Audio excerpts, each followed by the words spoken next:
nengo mauta manyo tim gi duol mar EPRA odhiambo manyoro ka gilero ni lweny mamedo ridore e pinje mag Arabu emomiyo nengo mauta omedore e piny mangima.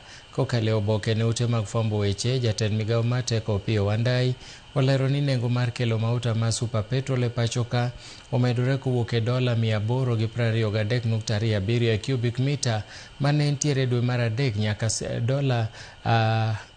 $906.23 e dwe mar ang'wen higani, manyiso nomedore g10%. Kamano bende mauta mar diesel omedore g20.3 kowuok e $1,073 e cubic mita nyaka $1,291. E thuolo machalre kamano, mauta mar taya nomedore g1.59 kowuok e $1,311 e cubic mita. Wandayi nomedo ni singone jo Kenya ni Kenya sani ni kod mauta moromo kendo gimedo timo lalruok mar medo kelo mauta mamoko e pachoka.